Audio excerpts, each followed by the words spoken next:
Now we're going to work on a series of exercises from the supine position. So that means we're lying on our back. So everything's going to come from the hollow body, but if we jump into the hollow body too soon, we might not be firing our abs correctly. So let's just show you what a hollow body shouldn't look like. So Leah's going to get into a hollow body or a dish. Good, and we're going to ask her to put her arms over her head. But we're going to ask her to show you a common fault. So she's going to have her back arched. So right now, I can put my hand right underneath her back, and there's enough space for it to travel through.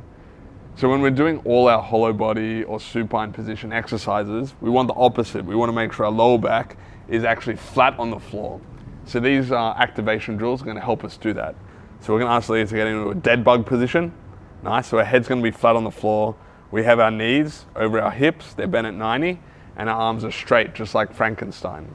So what we're going to ask Leah to do is try and keep her lower back pressed onto the floor.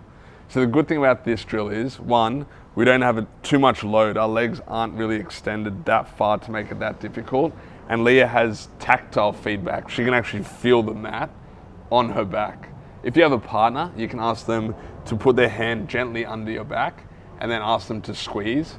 But if you just have the floor, just imagine creating the slightest amount of pressure where your back is and where it touches the floor. So the way we make this exercise a little bit tougher is, we're going to keep our leg bent at 90 and we're going to try and touch our heel to the floor. So we're going to go heel taps. Good. We can go 2 legs or we can go 1 leg. 1 leg's a little bit easier, and as 1 leg starts to feel more comfortable, then you can progress to 2 legs. But the most important thing is, for all these drills, our back has to stay flat on the floor. That's making sure we're activating the right exercises in our trunk. Okay, to make it just a little bit harder, the last progression of the dead bug drill, we're going to extend 1 leg and let the opposite arm fall back.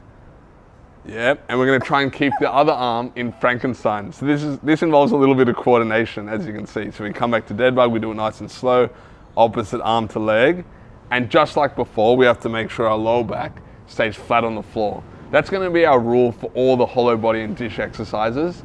It's lower back flat on the floor. If we ever feel like we're creating a tunnel, it means we've stepped just a little bit too far. All right, we got it. Thanks.